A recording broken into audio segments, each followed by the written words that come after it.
No caso aqui, as leis ponderais, elas são, ó, eu não chamaria de generalização, mas ela é um resumo das relações das massas das substâncias de uma reação química.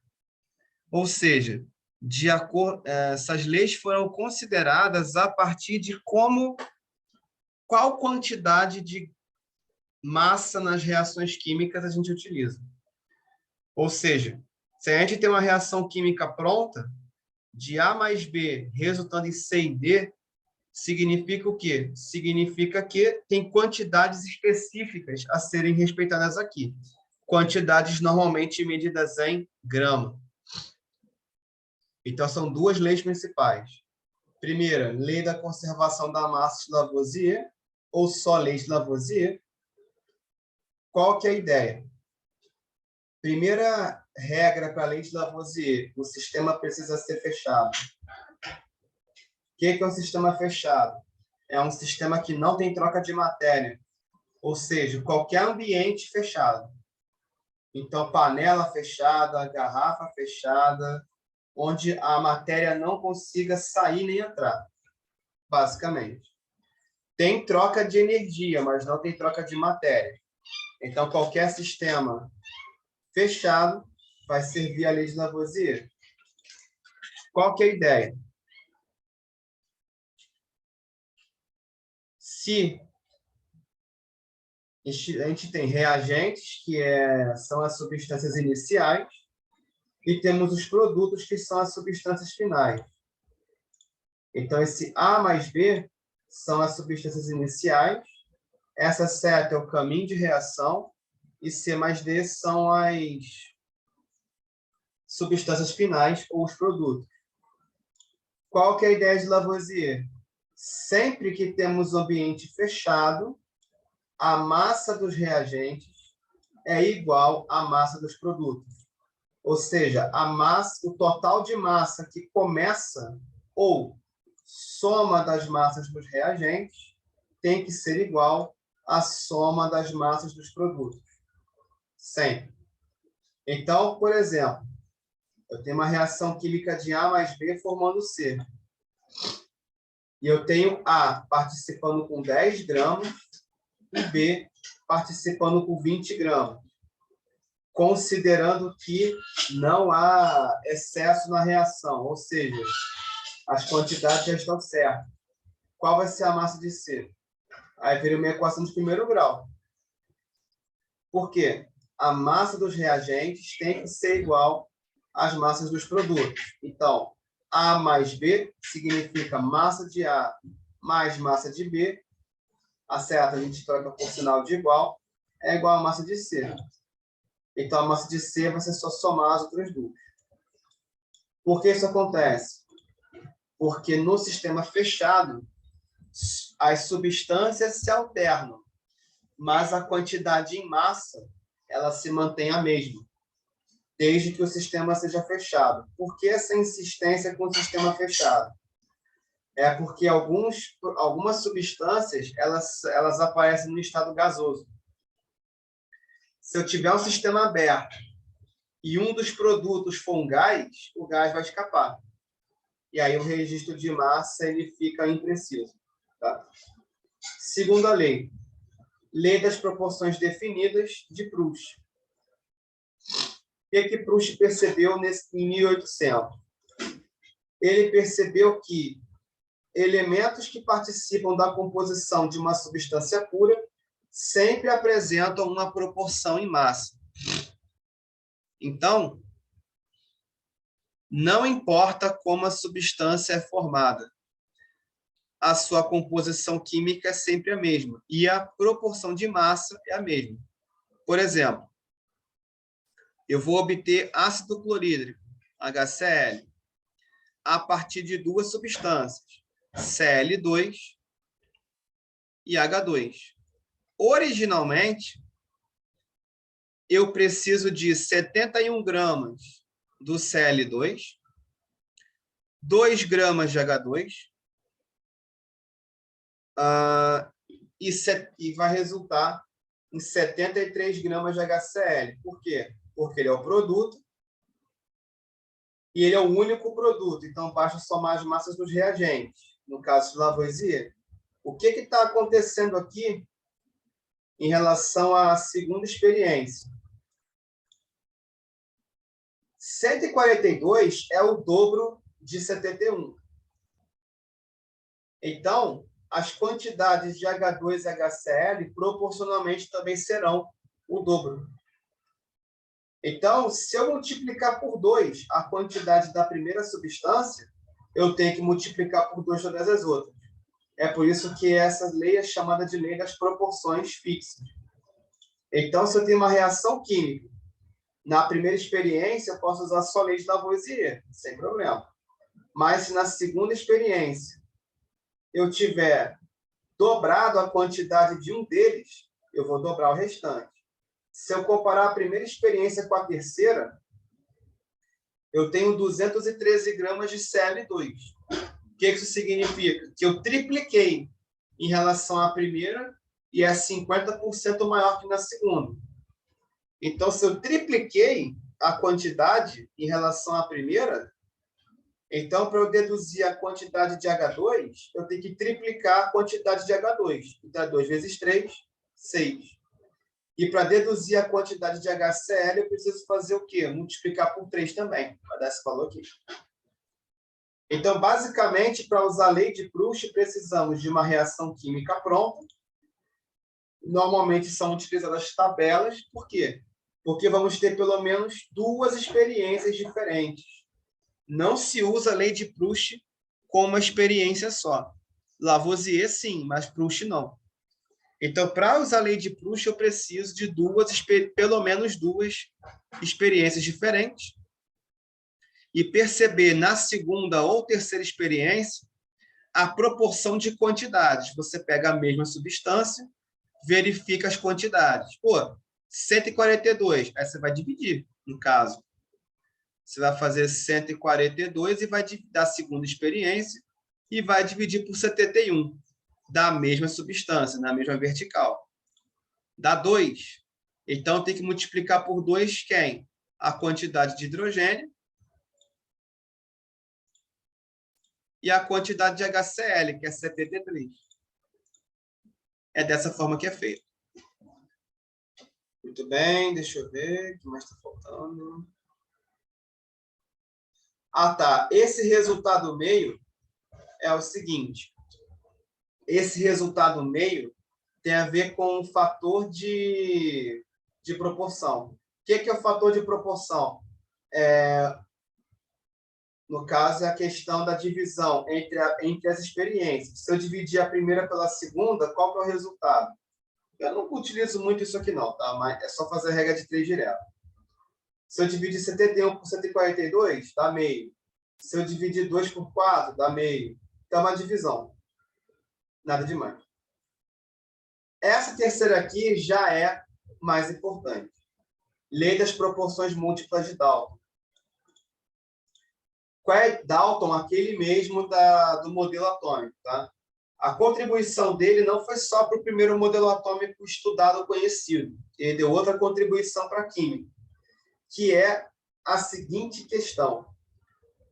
Se eu alterar a proporção de um átomo na reação química, eu posso formar substâncias diferentes. Então, aqui, por exemplo, eu tenho N2O como produto. Deixa eu ver aqui.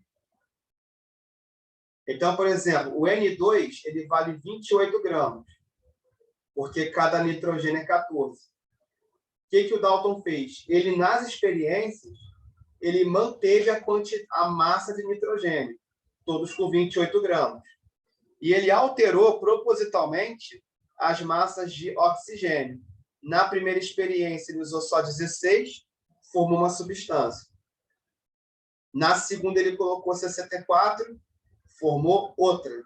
Na terceira, ele colocou 80, formou outra. Mas como a gente vai descobrir a quantidade? Dividindo as experiências. Lembrando que o oxigênio, que o nitrogênio, ele está repetido. Não é ele o parâmetro, vai ser o oxigênio. Como é que eu vou descobrir a quantidade de átomos de oxigênio? Só lembrando que esse oxigênio aqui na tabela periódica, a massa atômica é 16. Então, o que acontece? Um átomo de oxigênio, em gramas, vai ter 16. Se eu tiver 64, quantos átomos de oxigênio eu vou ter? Aí o Dalton fez a divisão. Dá 4 átomos de oxigênio. Então, a substância, ele só mudou a massa de oxigênio. Então, em vez de eu ter N2O, vai ser quem? N2O4. Na terceira, ele colocou 80 gramas. N2O4 aqui, ó. Mas por que N2O4? Porque com 28 gramas, eu tenho 2 nitrogênios. Aí vai entrar uma coisa chamada tabela periódica. Na tabela periódica, um átomo de 1N vai ter 14 gramas. Se eu tenho 28, eu tenho N2. Mas como ele repetiu 28 em todas as vezes, todas as minhas substâncias vão ter N2. Como é que eu vou alterar a quantidade de oxigênio? Alterando a massa. Se eu tiver só 16, eu tenho só um oxigênio. Se eu tiver 64, são 4. E se eu tiver 80, são 5. Para que serve essa questão da lei das proporções múltiplas de Dalton? Tem a ver com a formação de substâncias a partir da alteração de massas de um elemento. Lembrando, N2O é um óxido, mas ele é um tipo de óxido. N2O4 é outro diferente. N2O5 é um terceiro. Então, basicamente, lei das proporções de Dalton, ele vai pegar uma reação química, vai focar no produto, na substância final, vai repetir as massas do primeiro elemento e vai criar novas substâncias alterando a proporção do segundo elemento, que nesse caso aqui foi o oxigênio. Então, beleza. Então, essa aqui foi a teoria das leis ponderais. E agora eu vou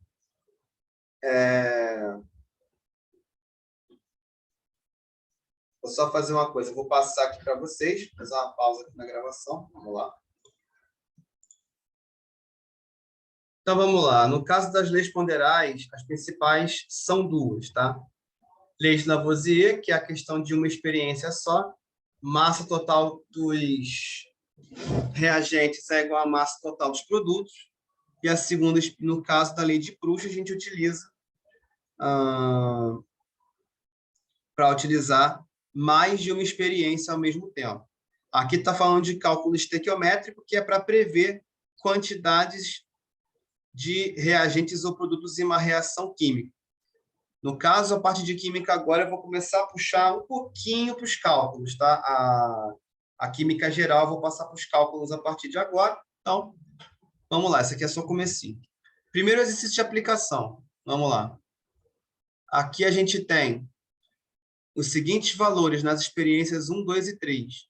Experiência 1, 12 gramas de carbono, X de oxigênio, resultando em 44 de gás carbônico e 0 de excesso. O que é o excesso? Primeira coisa, excesso é tudo aquilo que não vai reagir. E toda vez que eu tiver excesso na minha composição, na minha reação química, significa o quê? Que foi colocado uma quantidade extra de um dos reagentes. Excesso é só do reagente. O produto, a substância final, não tem excesso, ele é formado depois. Então, se eu tenho excesso zero, o que significa? Significa que as quantidades de carbono e oxigênio aqui estarão ok. Primeira coisa, como é que eu descubro a massa de oxigênio? Se eu só tenho uma experiência, eu tenho que usar quem? Lei de Lavoisier. Como é que é a lei de Lavoisier? Eu vou somar 12 mais x, e isso vai ser igual a 44. Não tem excesso, então não tem problema. Aqui a reação vai estar perfeita. Para eu achar a massa de oxigênio, é uma equação de primeiro grau. Vai ser 12 mais x igual a 44. Então, x tem que ser igual a 44 menos 12.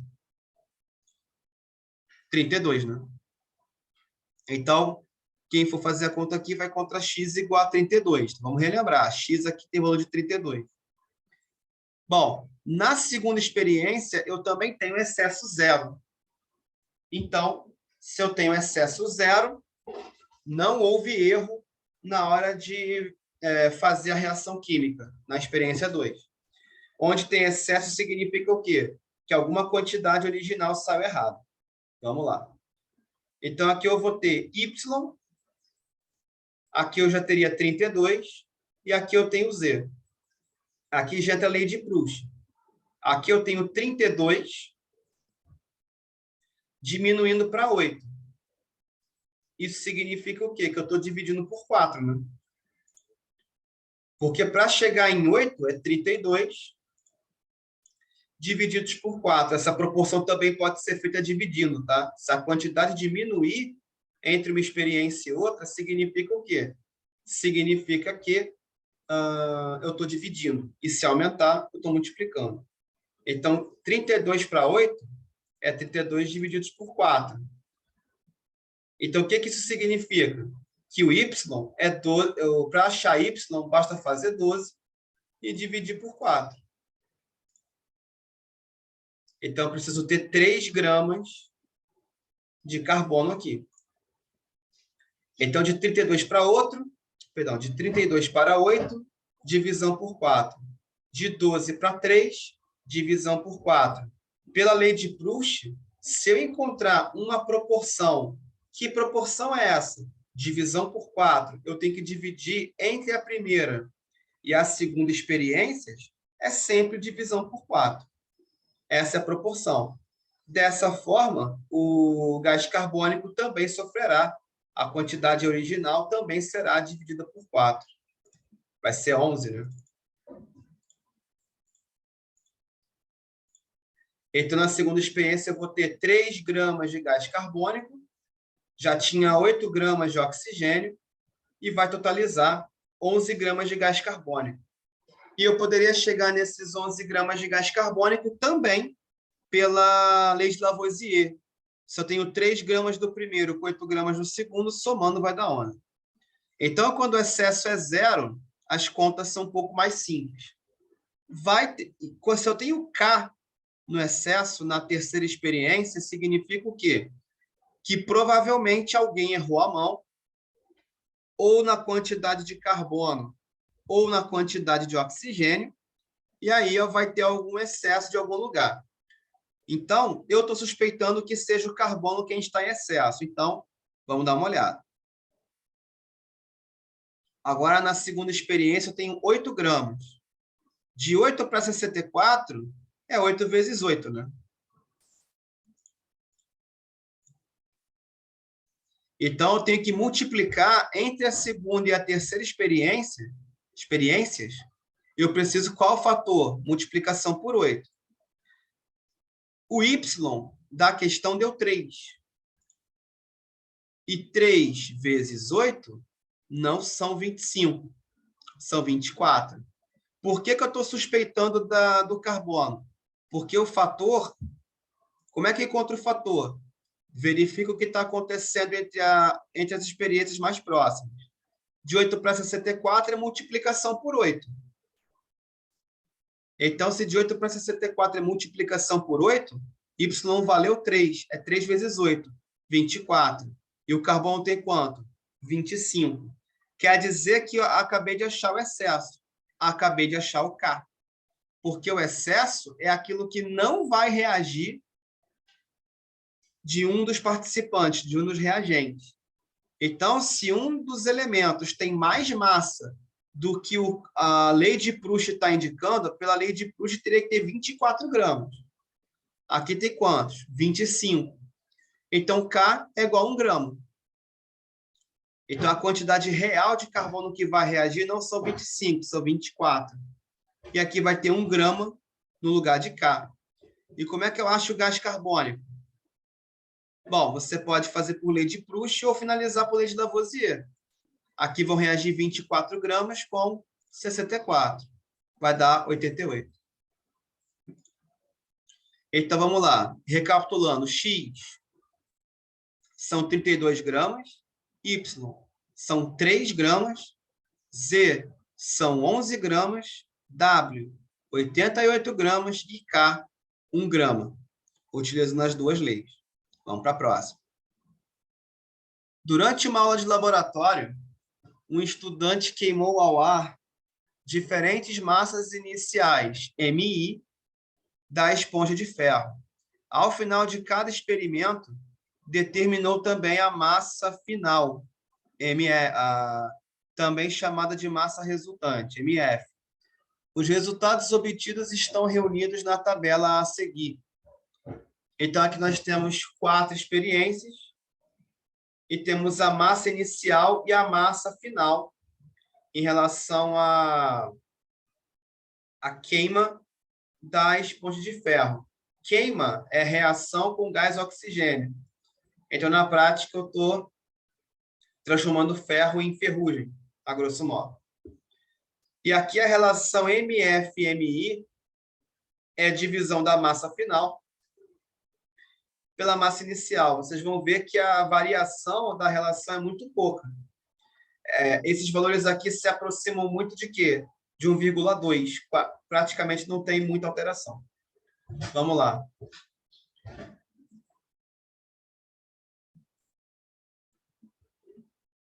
Primeira coisa, a lei da conservação de massa não foi obedecida, pois a massa final encontrada para o sistema em cada experimento é sempre maior que a massa inicial. Eu tenho as minhas dúvidas porque eu não tenho certeza se o estudante observou uma coisa. É um estudante que está aqui, né? Exatamente.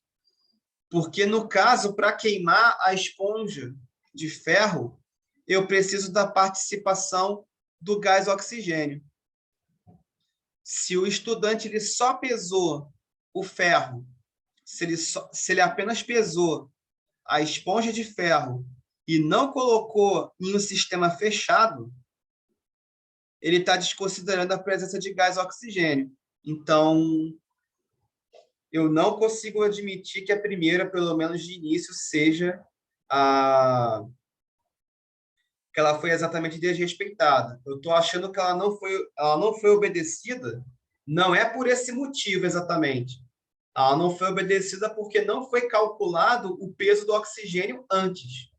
Porque se o oxigênio participa da massa final, ele tem que participar da massa inicial. Eu não acredito que esse argumento esteja correto. Depois eu vou verificar. 2.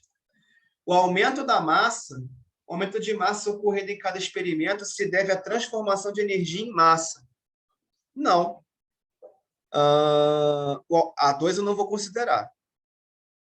Pelo menos eu não... Pelo que eu estou vendo aqui, as respostas, ou vai ser só a 1, ou vai ser só a 3, mas tudo bem. A 2 eu vou desconsiderar pelo seguinte: as leis ponderais, elas trabalham em cima principalmente de massa, não exatamente com energia. Tem cálculo em química com energia? Tem. É o foco dessas matérias específicas? Não. O que aconteceu para aumentar a massa foi aquilo que eu cheguei a comentar antes.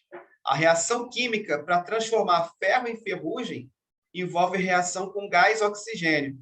O que aconteceu antes foi que o estudante ele pesou, ele colocou na balança apenas a esponja de ferro. Não foi feito nenhum cálculo teórico para, por exemplo, tantos gramas de ferro podem reagir com tantos gramas de oxigênio. Então, ninguém fez uma previsão que, se a substância final tem oxigênio, eu tenho que calcular, teoricamente, pelo menos, quantos gramas de oxigênio vão entrar aqui para formar a massa final. Então, o estudante só pesou o início, pesou o final e pronto. Né? Mais nada. E não tem a ver com transformação de energia em matéria. Acontece que, quando o ferro ele vira ferrugem, ele vira um óxido. E um óxido com ferro ele é um sólido. Por quê? Porque um óxido com ferro e oxigênio ele é iônico. E compostos iônicos são sólidos. Aí você consegue pesar. O oxigênio, antes de reagir, ele está na forma de gás. Então, ele não conseguiu pesar. Foi isso. Agora, esse negócio de massa com energia, nada a ver. Então, a 1 eu não estou considerando por causa do argumento. O argumento Para mim, ela não foi obedecida, mas não foi por esse argumento. 2, não tem a ver com energia, tem a ver com a massa de gás que está somando ali. Então, para mim, isso pode ser a 3, mas eu tenho que ver aqui o que está falando. A relação constante. Como assim relação constante, professor? Então, aqui eu tenho uma relação massa final e massa inicial. Repara que as proporções, elas estão praticamente sem variação. A variação está na casa da onde? Ó, dos milésimos, ó. Décimo, centésimo, milésimo. Então, aqui, ó, a proporção ela está praticamente constante. Toda se aproximando de quem? 1,2, 1,2, 1,2, 1,2, praticamente. O que isso quer dizer? Se a relação entre as massas... Como é que eu sei que uma reação química está obedecendo à lei de Proust, por exemplo? É aquela situação de você dividir ou a massa inicial pela final, ou aqui, como no problema, a massa final pela massa inicial. E se a relação entre as massas for praticamente constante, quer dizer que a lei de Proust estão sendo respeitadas. Entendeu? Então, o que está falando? Em cada experimento realizado, permite afirmar que dentro do erro experimental, os dados obtidos estão de acordo com a lei das proporções definidas, ou lei de Proust. O que é o erro experimental? Pode ser, por exemplo, erro de pesagem. Exemplo, você colocou uma quantidade no início, pesou, aí em vez de ser 0,830, vai ser 0,831. Em vez de ser 1 grama no final, deveria ser 1,02. Então, esse erro experimental é um erro na casa de 3% para baixo, que a gente chama de margem de erro. Então, se você for verificar, se os erros, veja bem, a parte inteira é a mesma, os décimos são os mesmos, que é 1,2. Se eu trouxer para os centésimos, é 1,20. O máximo que eu poderia arredondar é 1,21 para o experimento 2 e para o experimento 3. O que isso significa? Que o erro está na casa dos milésimos, e se chegar na casa dos centésimos, é apenas o quê? 1,20 para 1,21. Erro na casa dos centésimos é erro percentual. Se esse erro for entre 1% e 3%, ainda está aceitável. Como os erros estão com menos de 1%, ou seja, 0,4%, 0,5%, 0 de erro e 0,7% de erro. Se todos os erros estiverem de 3% para baixo, está aceitável. Então, eu posso considerar a relação o quê? 1,2 para todo mundo. Se a proporção é a mesma, só a 3 vai estar correta. Tá? Basicamente. Terceiro, foram analisadas 3 amostras, 1, 2 e 3, de óxidos de enxofre, procedentes de fontes diferentes, obtendo-se os seguintes resultados. Então, vamos lá. Amostra 1, 0,32 de enxofre, 0,32 de enxofre, 0,64. Tá bom. Aqui foi respeitada a lei de Lavoisier. Por quê? Porque um óxido com enxofre, que é a amostra, é a soma das massas de enxofre e oxigênio. Então, aqui Lavoisier foi respeitado, na 2 também, na 3 também. Então, não temos erro em relação a Lavoisier, não teve excesso aqui. Então, aqui eu vou ter que verificar por Proust, provavelmente. Amostra 2, 0,08 gramas de enxofre com 0,08 gramas de oxigênio, 0,16. As amostras 1 e 2, eu posso comentar que são do mesmo óxido, tá? Por quê? Porque a única coisa que está acontecendo da amostra 1 para a amostra 2 significa o quê? Que eu estou dividindo por 4. Se eu pegar 0,32 e dividir por 4, dá 0,08. Entre a experiência 1, entre a amostra 1 e a amostra 2. O oxigênio está na mesma quantidade que o que o enxofre nas duas. É isso que me dá a entender que temos o mesmo óxido. Porque se eu diminuir a quantidade de enxofre e eu diminuir a quantidade de oxigênio na mesma proporção, quer dizer o quê? Quer dizer simplesmente que eu tenho o mesmo óxido, só que em quantidades diferentes. Tanto é que a massa da amostra, que é 0,64, se eu dividir por 0,16, eu dividi por 4 antes. Então, as amostras 1 e 2, apenas elas são do mesmo óxido. Por quê?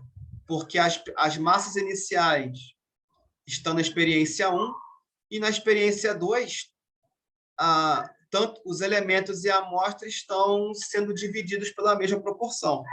Então, se a lei de Proust está sendo respeitada, qual é a tendência lógica?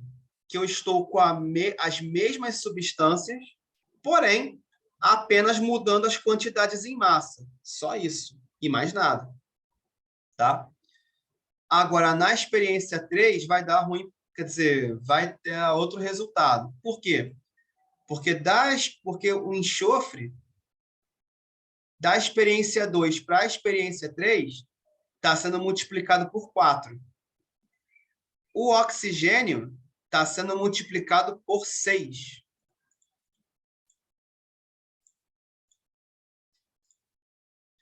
O que isso significa? Que a proporção entre enxofre e o pior, a amostra ainda está sendo multiplicada por 5.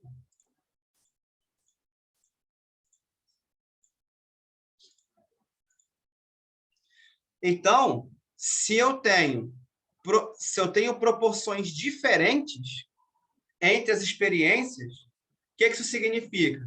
Primeira situação, está ocorrendo excesso de um dos participantes, provavelmente. Porém, eu vou descartar essa hipótese por quê?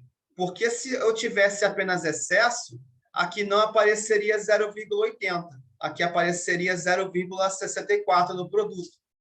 Porque excesso não aparece no produto, ele aparece separado em outra parte da tabela.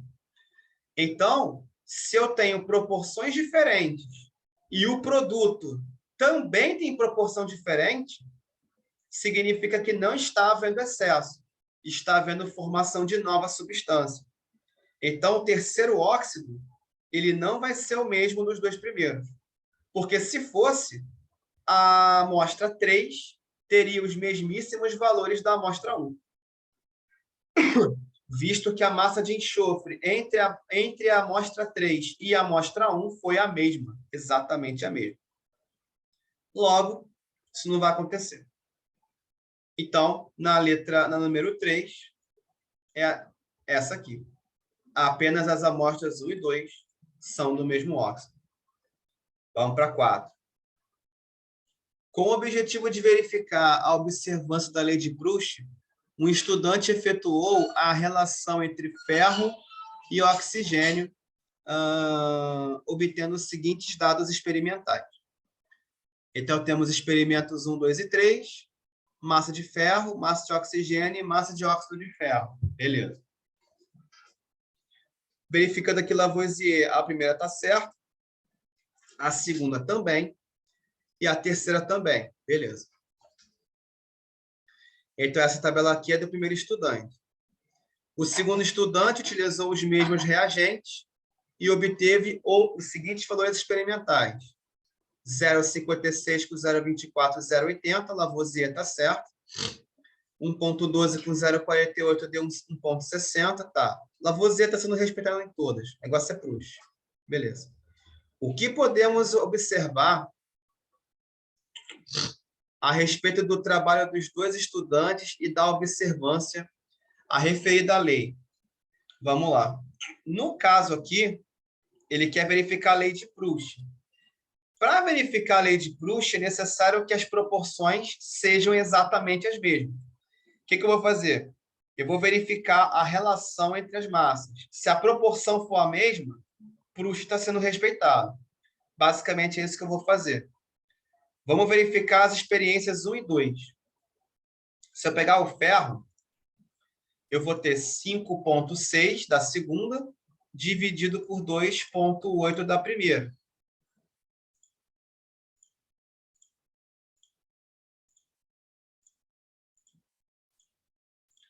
Quer dizer que a relação das massas entre os experimentos 2 e 1, eu multipliquei por 2.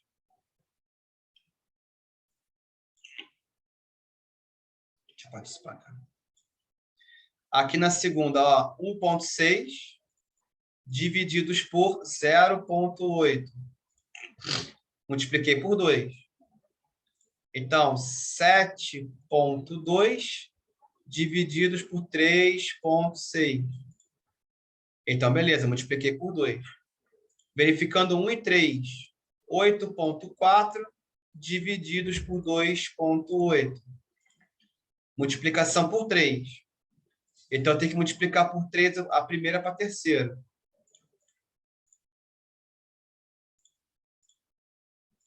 A primeira está certa, o oxigênio está certo.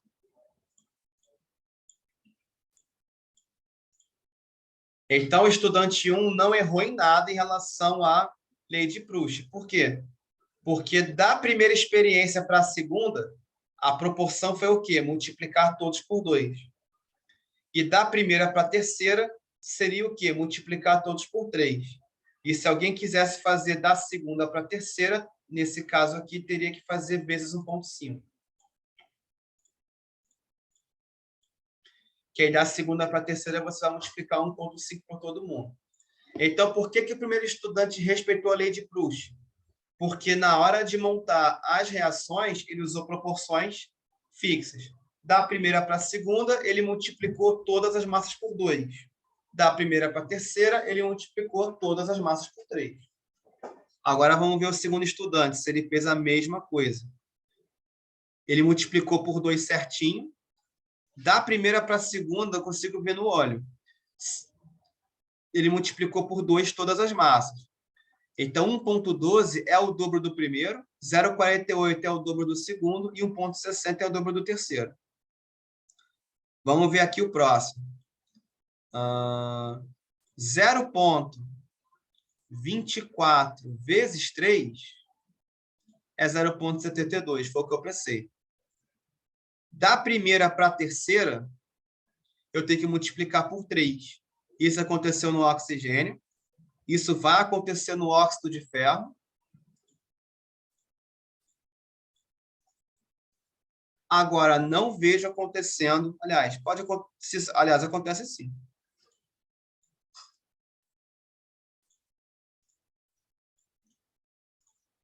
Então tá certinho. Ambos os estudantes, então, respeitaram a lei de Proust. Por quê? Pelo simples fato que, entre uma experiência e outra, eles alteraram na mesma proporção as substâncias. A única diferença entre o primeiro estudante e o segundo foram as quantidades. O primeiro estudante trabalhou com massas maiores e o segundo trabalhou com massas um pouco menores. Mas a lei de Proust foi respeitada em ambos os casos. Questão 5. Querendo verificar a lei de Lavoisier, um estudante realizou a experiência esquematizada abaixo. Então, a lei de Lavoisier foi usada muito com balança. Ó. Aqui eu tenho uma solução de HNO3 e aqui eu tenho um sal, que é carbonato de potássio.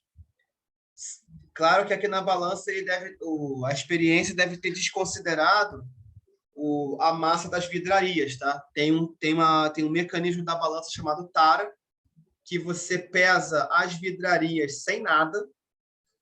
No caso aqui eu tenho 2 Erlenmeyers, né? Tenho 2 vidrarias de laboratório.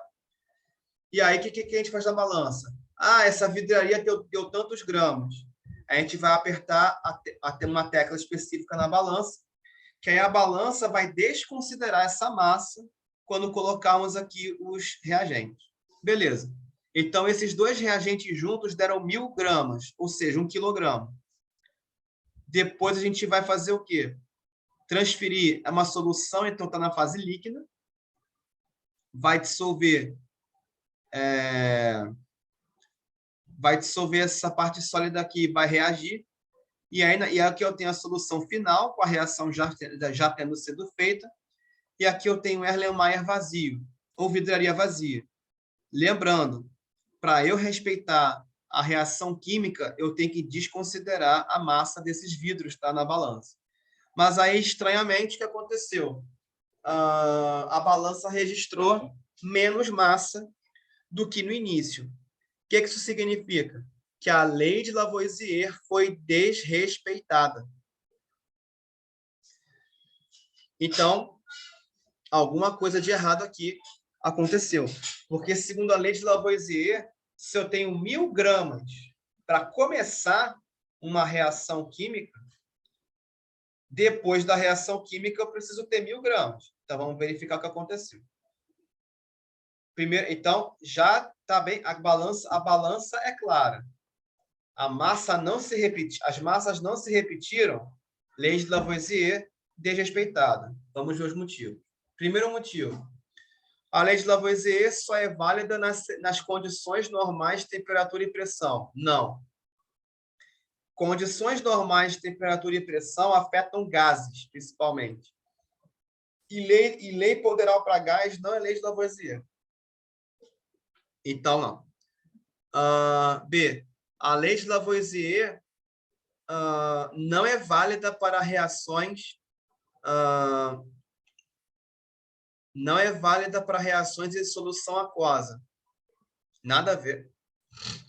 A lei de Lavoisier não depende nem do estado físico, teoricamente, e nem se eu tenho uma mistura ou não. Então, não. C. De acordo com a lei de Lavoisier, a massa dos produtos é igual aos reagentes quando estes se encontram na mesma fase de agregação. Mesma fase de agregação significa mesmo estado físico. E não. Isso não acontece. Tanto é que eu falei da reação de ferro com oxigênio. Acho que tem umas 2 questões mais para cima que eu acabei de falar disso. Ferro pode reagir com oxigênio. O ferro é sólido e o oxigênio é um gás. Então, só as questões anteriores já invalidam isso aqui. D. Para que se verifique a lei de Lavoisier, é necessário que o sistema seja fechado, o que não ocorreu na experiência realizada. Perfeito. É exatamente isso aqui que está acontecendo. Se essas vidrarias, no caso, como é que eu faria um sistema fechado? O Erlenmeyer, ele é uma vidraria sem tampa. Para a gente verificar os 1.000 gramas de novo, por exemplo, eu estou transferindo a solução do vidro 1 para o vidro 2.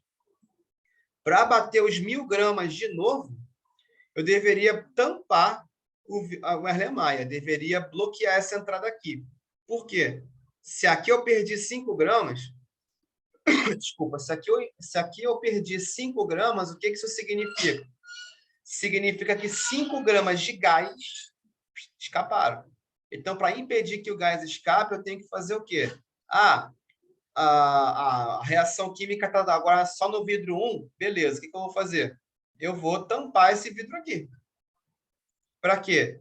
Para impedir que alguma substância no estado gasoso se escape.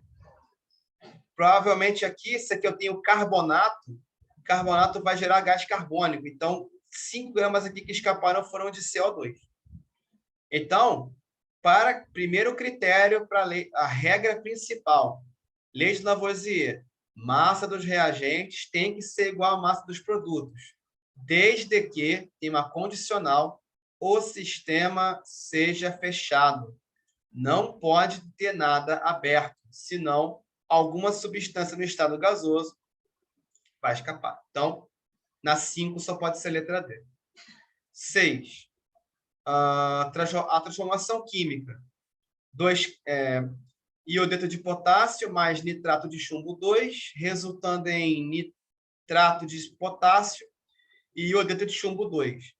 Aqui a gente verifica a reação química pela coloração, tá? As primeiras substâncias são brancas e a última substância aqui é amarela. Então, vamos lá. Então, essa reação é um exemplo de reação entre sólidos, que ocorre rapidamente. Em um recipiente de vidro com tampa de massa 20 gramas, foram colocados 2 gramas de KI e 4 gramas de nitrato de chumbo 2, pulverizados, ou seja, pulverizado quer dizer que é pó. O recipiente hermeticamente fechado foi vigorosamente agitado para ocorrer a reação, ou seja, só tem dois sólidos e para reagir tem que agitar com força. Primeiro, como é que pode se reconhecer que ocorreu reação? Essa aqui é fácil. Se antes de reagir eles são brancos e um deles é amarelo, a gente vai perceber que houve reação química por coloração, basicamente. Então, a gente vai perceber que houve a reação química quando a cor dentro da garrafa, dentro do vidro, ficar amarelo. Se eu tenho só branco no início e uma das substâncias é amarelada, então esse branco vai começar a ficar levemente amarelado, já que a terceira substância também é branca. Quando houver mudança de cor para amarelo, é um indício de que a reação química ocorreu. Segundo, qual é a massa total do recipiente e seu conteúdo ao final da reação? Nem preciso fazer conta complexa, é a mesma do início. Ó, porque apareceu essa parte aqui, ó, hermeticamente fechado. O que isso significa? Ele está fechado de uma tal forma que nem o ar entra no recipiente. Hermeticamente significa vedado a ponto de que o ar não passa. Nem o ar passa, está muito bem fechado. Então, o que vai acontecer? Se o sistema está fechado, a massa total é igual à massa inicial. A vidraria tem 20 gramas e as substâncias iniciais têm 2 e 4 gramas. Então, se eu colocar numa balança a vidraria com as substâncias iniciais, é 20 mais 2 mais 4. Eu vou ter 26 gramas. Se o sistema está fechado, não vai... Nesse caso aqui, não tem substância gasosa no produto, então não iria escapar ninguém. Mas para garantir, se o sistema está fechado, a massa do final é a massa do início. Então, a massa total, resposta 26 gramas, e a justificativa vai ser em respeito à lei de Lavoisier. Nós teremos 26 gramas no final da reação, porque o sistema se manteve fechado. Basicamente isso. 7. Numa viagem, um carro consome 10 kg de gasolina. Na combustão completa desse combustível, na condição de temperatura do motor, formam-se apenas compostos gasosos. Considerando-se o total de compostos formados, pode-se afirmar que os mesmos... Vamos lá. Falar que não tem massa é brincadeira, né? Não dá. Impossível. O que acontece com a gasolina é que a gasolina ela sofre um processo chamado combustão, ou queima, e ela é transformada em água e gás carbônico.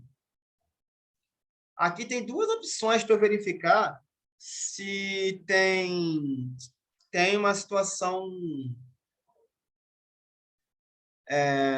para avaliar. A primeira, a que para mim pesa mais. A letra B, que os compostos pesam exatamente 10 quilogramas, perdão, ou se são constituídos por massas iguais de água e gás carbônico. Vamos para número...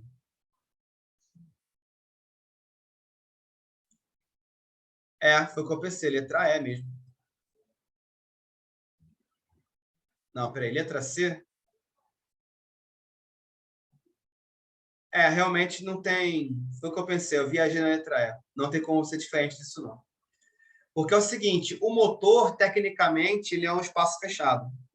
O motor do carro onde ocorre a reação, ele tem virtualmente espaço fechado.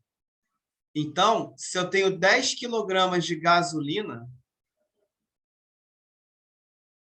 já entendi o que houve. Não vai pesar exatamente 10 quilogramas, por quê? 10 quilogramas é só a gasolina.